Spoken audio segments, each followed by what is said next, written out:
Welcome back to another episode. I'm your host, Vincent Green.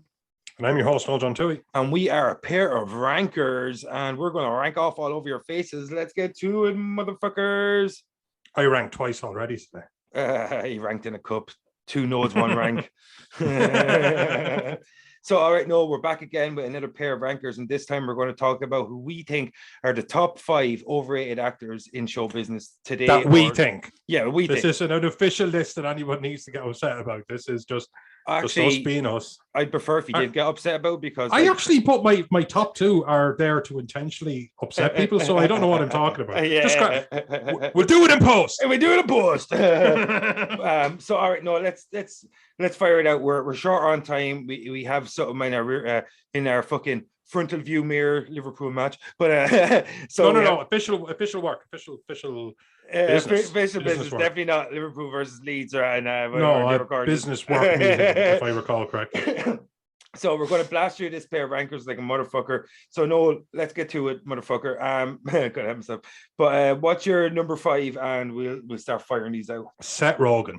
Seth Rogen, give us your reason.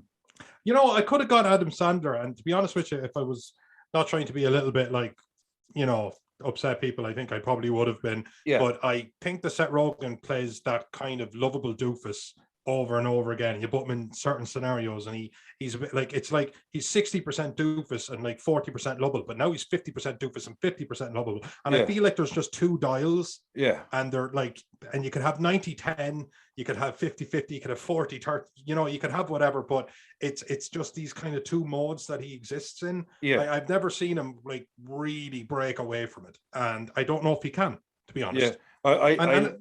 I think that's a good choice, but for me, I think Seth Rogen is rated just enough as an actor, but overrated as a human being. Love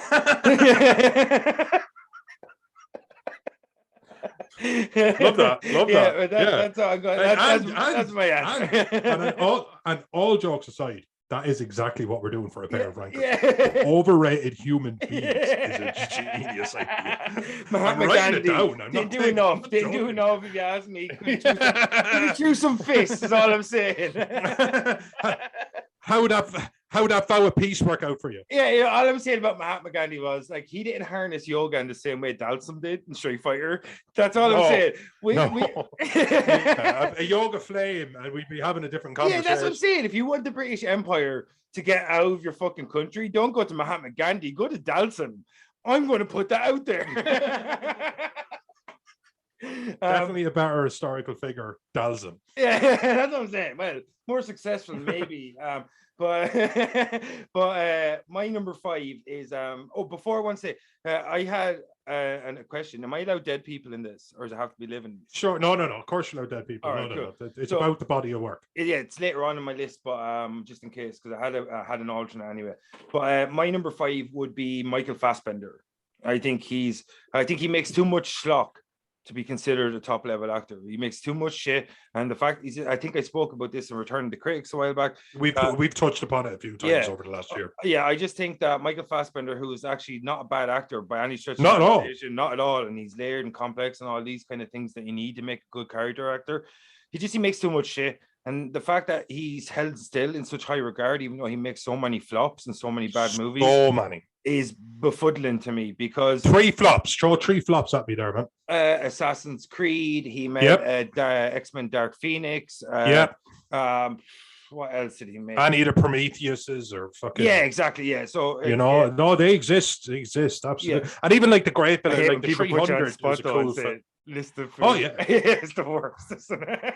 But you know, I know I asked for 3, and it's a big number when you talk about out and out flop, or even just terrible films. Like a flop always kind of indicates a money thing, and that's not to say he didn't make money, but although I think Assassin's Creed was a shit show in every fucking facet. Yeah, 100%. But yeah, no, I think for that sake, I think he's sold out maybe a little bit, because I think if he was more picky and choosy, he could be a good actor. But no, he falls into the list by his own making, because it's something I mentioned to you before. Is like, remember I said I think there was about a 5-year period there, or maybe it's no longer the case, but I think if you had it hit a certain number, you got Fassbender in your movie.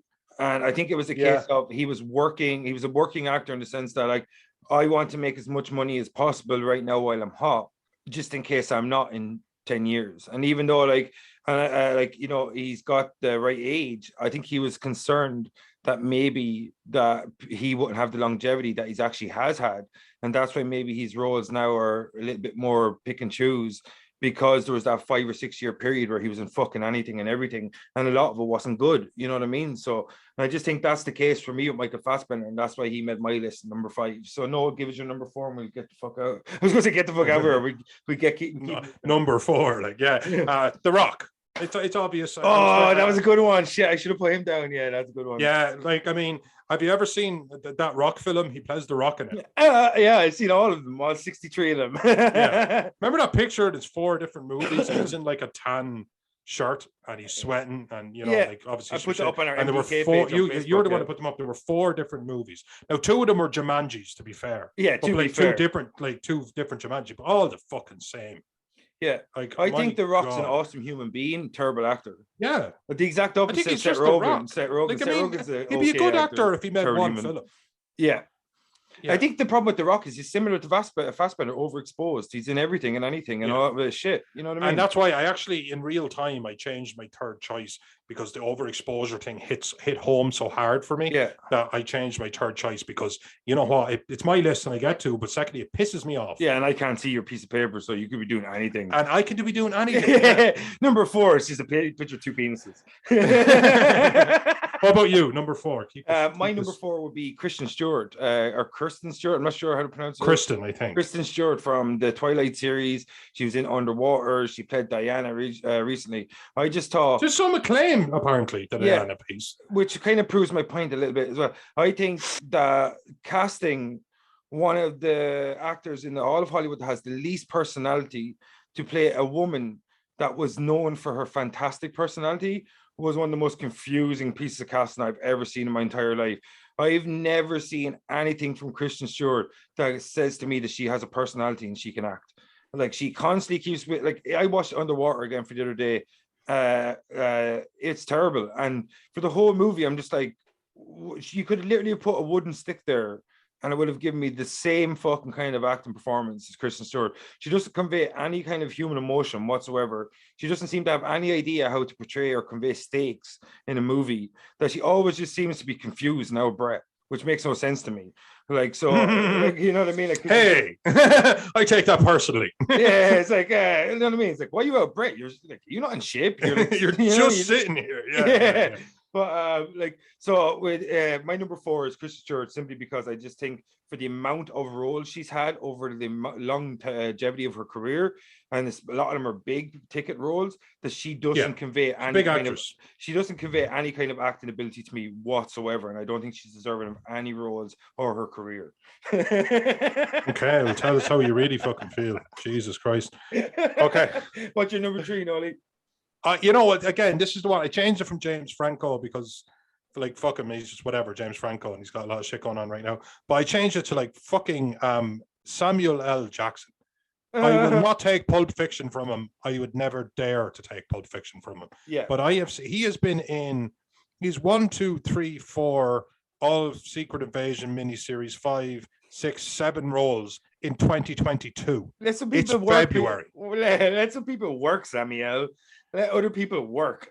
Oh man, it's absolute. And he was on Graham Norton, and Graham Norton's a kind of a good show, because I think a lot of these celebrities don't get to joke and laugh and even curse or be a little bit blue with their humor the way they get to one. Well. So he was saying like, oh yeah, no, like he was just kind of making fun of himself. He's saying like, and I got this, and then I flew to here to shoot this, and I flew to here, and I don't think he could think of the name of one of the things he was doing. Yeah, you know what I mean? Like he himself, even though it's 2 million a pop, 3 million a pop, 10 million a pop, couldn't keep track of it. He goes, isn't that incredible? And I remember thinking to myself, no, that's the wrong way to phrase. That's not fucking incredible. Yeah, that's absolutely selling out in the most like blatant way possible. Now, don't get me wrong, he's an extremely capable actor, but the gauntlet for me runs from Daniel Day-Lewis to Samuel L. Jackson, because Samuel L. Jackson will stick his dick in anything for a fucking price, and then just Daniel Day-Lewis is only fucking perfect 10. Yeah, exactly. That's it. And he'll throw, it needs to mean something. It needs to be there. So he's just that. You can't look at his IMDb and think, no, there's a guy who cares about everything he's throwing himself into. Does he fuck? Does he fuck? He's all about the money. Oh yeah, so you know what, that pisses me off. And maybe if he did, you'd see a better version of him. But now again, the last 20 times I've seen him, I think I could roll up into one film. I really do. Yeah, because he's become a character of himself in the same way Dwayne Johnson has. Yeah, these snakes on this motherfucking plane. He was hired to like that one. He didn't have to act. Just don't look at the camera and be Samuel L. Jackson. That's all they asked him to do in that. You know what I mean?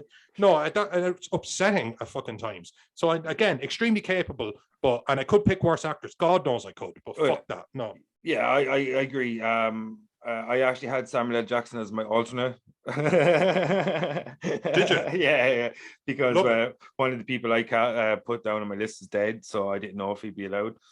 So, speaking of which, is this who's about to come up? No. My number 3 is another lady actor, and that is an idea Lorraine actually gave me, and I thought it was perfect. And I was raging I didn't think of her. Was Sarah Paulson from the American Horror Story series. But do you not like actors that cry? Like no, a lot. I also one thing like a lot to pick up from your Samuel L. Jackson point is like Sarah Paulson. Let other actors act. Like she's in like it's like Ryan Murphy, sorry, and Brad Falchuk, the two guys who created American Horror Story. Ryan Murphy's like talking about diversity. I think I posted up on Facebook one time. He was like, "Oh, I need to try harder." And then like when it comes to casting, it's like Sarah Paulson's in like 9 roles. You know what I mean? I just think for an actor that seems to be extremely limited. I see no merit. You'd go as far as to say extremely limited. Extremely limited. That I can't understand how she gets cast in multiple roles that have so many divergent character traits that are needed to actually convey those roles to their fullest potential. She is the exact same character almost the exact every single time. Like in the new American Horror Story, it was just like, oh, Sarah Paulson, really? Do we have to look at her again? Like, no offense to the woman, but she's in fucking everything. She's in every season of American Horror Story. She oftentimes plays multiple roles. Let other people fucking act. And as you said, oh, you don't like actors that cry, because that's all she does. Big eyes, crying, and just like Ratched, like Dr. Ratched. I was like, oh, she's actually kind of decent in this, but another actor I would have liked to see get this role, because I've seen her in these roles so many fucking times in the American Horror Story, and 9 times out of 10, all she's doing is crying and shouting. That's what she does a lot. So I think she's a very not monotone actor in the same way Kristen Stewart is, because she conveys a lot more types of emotion, maybe 2 or 3. That's still a lot more than Kristen Stewart. But I just think that for her level of ability as an actor, she gets cast way too often and way too many roles, and she does not like fucking sell the product in the way that she kind of is marketed as this beautiful chameleon that can kind of slip in and out of roles in the same way like a Daniel Day-Lewis that you mentioned. She's very singular in terms of like the ability she has. She just are not singular, but like, you know what I mean? She only has kind of one thing she does. Like she's not very singular in terms of like the way we use it in terms of uniqueness, but she's got very like not monotone, but she's got one thing she does, and she does it a lot. And for me, I think she's overrated, and she shouldn't be getting cast as often as she does, because there's so many more talented actors out there than she is. Okay, fair enough. For my number 2 and my number 1, I went one is to don't say your number 1 first. No, I'm not. I'm just saying I'm just going to go controversial and then paradox. So for my number 2, this is the same as Kristen Stewart, except Kristen Stewart never gets to leave gear 1. This guy never gets to leave gear 4. And while he's a great actor, I just feel like I get it. You know what I mean? And that's Aaron Paul. That's right. Yeah, bitch. Yeah. But just, you know, he's always like there, you know, he's always like, yeah, you know, he's popping, we're doing stuff. This stuff is happening right now. This scene is very intense. I'm a very intense actor. It's happening. That was very intense. Do you feel the intensity of my intensity is being intense? And eventually, I would, you know, when you're watching enough Breaking Bad, I start going, I fucking get it. Like Cranston was able to go 1 to 5 to 6 to 2, you know. I mean, Aaron Paul was 4 to 5 for me. Yeah, even Larry Hankins spoke one of our other episodes, catch it on Spotify, MDK Presents. But Larry Hankins spoke about how Bryan Cranston gives you so much in a scene, how you let you operate in your own kind of particular way, like, you know what I mean? Absolutely. Like, you know what I mean? Like, and he's such a fucking clever dude, though, Larry Hankins. The way he speaks, like, he's so intelligent. He knows so much about the business. But like the way he broke down for us how Bryan Cranston gives you so much, he's such a generous actor in that moment. The way you said, the way he can shift, and I'm sure that because he can shift in such a seamless way, allows you to shift. So whatever you give to him, he could shift to that. Yeah, exactly. Like, you know. So I think Aaron Paul is the other side of that coin. Don't get me wrong; he's a great actor. Yeah. Great actor. I'll never be. I mean, if I dedicated the rest of my life to acting, I won't be able to. Yeah, Aaron Paul doesn't seem to just lay it off, just like really tone it back. Yeah, doesn't seem to be able to do that, and that is also a flex. That is something you do need to be able to do. Those quiet moments. Yeah, understated quiet moments where you kind of disappear into the background, but you have a presence there. You know, you just need it. Like you need the full. I don't think he has every direction. I don't think he's the full compass. Well, and that's it. And again, I know I'm trying to piss people off. We should do underrated actors sometime. Maybe write that down. Actually, I did. This is why my number one is a paradox. Cool. So wait, Aaron Paul, just to kind of give you a little bit of fight back, I just think like in terms of his ability, I'm not sure if he's completely over it. I understand what you're saying. He's very intense at times when moments he might not need to be, in the same way Bryan Cranston was able to turn it down, just play with the kind of volume a little bit on how he brought Walter White to life, Heisenberg. But with Jesse Pinkman, I can understand. I'm just saying he's very loud at times when he maybe being quiet in moments would have been better. But because his performance was so good and the chemistry he shared with Bryan Cranston in season 1 of Breaking Bad, we actually got to see Jesse Pinkman throughout the entire series, because he was supposed to die at the end of season 1. He was supposed to be killed at the end of season 1, but because of the performance that Aaron Paul put in as Jesse Pinkman in Breaking Bad, he actually became the backbone of the entire series going forward, because he was the conscience, he was the morality as the show developed and evolved over the 5-season run. And we even got to see an expansion movie, El Camino, all centered around him. So I can understand what you mean about how he's overrated, but also, and you did say it, he is a fucking great actor at the same time. He is. I'm being deliberately controversial, and I'll own up to it straight away. Yeah. But it does piss me off a bit, because then I just wish it's chill back. Chewing up the scenery, it's not that he's not good at it, he's excellent at it, but that's not all acting is. Yeah, so my number 2, and I'm going to fire it out there, maybe I'm being a bit controversial, but my number 2 is Mr. John Wick himself, Keanu Reeves. I think he is one of the most overrated actors in history. Of course. I think Keanu Reeves is the best example of how you can get by if you just look cool. You know what I mean? Like he looks cool. He's so fucking lovely. Yeah, I have a crush on the man. He's a world-class human being, don't get me wrong, but he can't act. He's got no acting ability, like zero. No, like zero. He's got no chemistry. He can't deliver a funny punchline. He's amazing in action. He looked very good doing action. He's very cool doing action. He really throws himself into that, the training and stuff. Oh, of course, I know, but I'm sure it's hard when people pay for your training and so. But he really throws himself into this training that they're completely paying for, and he, and you know what I mean. He's just shooting guns. It's a lot of fun. But I just think Keanu Reeves, for me, like I think Will Johnson mentioned, like, actors that are kind of not cast in the right roles, where he was talking about Kenneth Branagh was throwing Jack Lemmon or someone into a Shakespearean role, didn't suit him at all.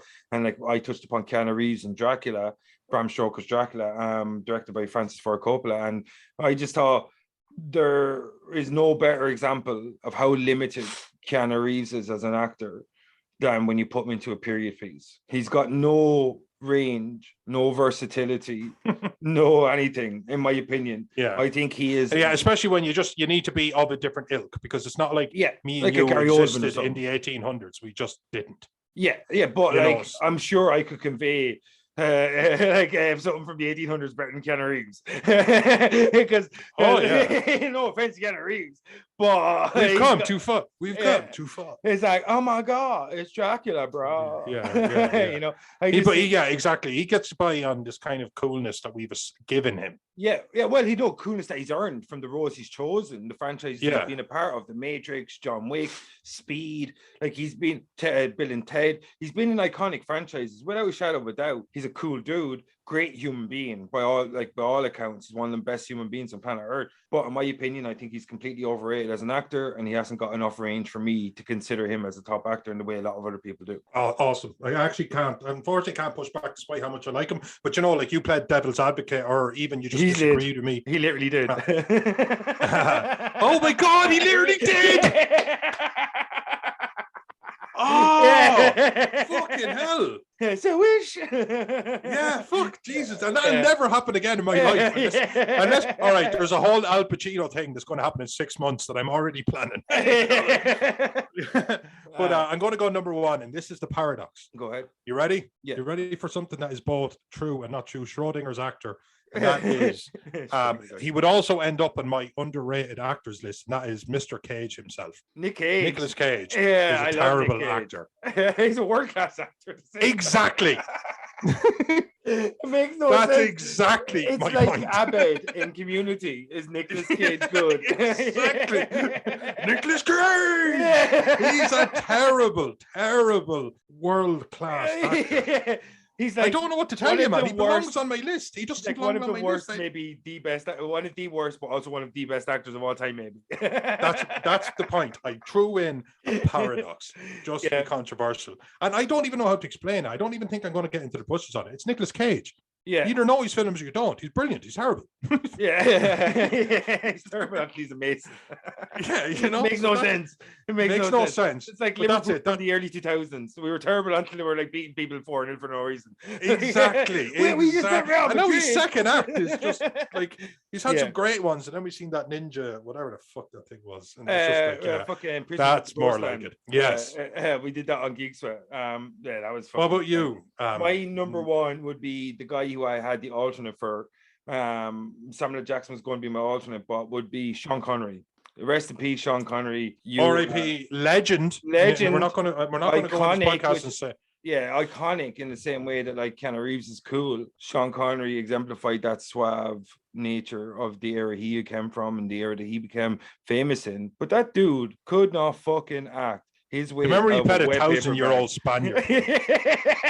Yeah, or like a Russian submarine commander. Learn a different accent.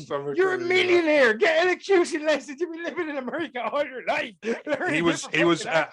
He was a Scottish man playing a 1,000-year-old Spaniard, teaching a French Scottishman how to be a Highlander. Great film.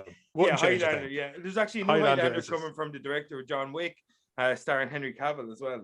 I've heard. Is it going to be a series? I think though, is it? Is it a series? Either way, I'm on board. Oh, that's the impression I'm under. It's not called Ion. But you know what? Yeah, Sean Connery was Sean Connery and everything. And when it's something like James Bond that he's sitting there playing poker against Dr. No or whatever, it completely worked because he's good looking, he's suave, he's sophisticated, he's charming. Like he has charisma. There's no denying. Of course, he just doesn't know how to do a different accent.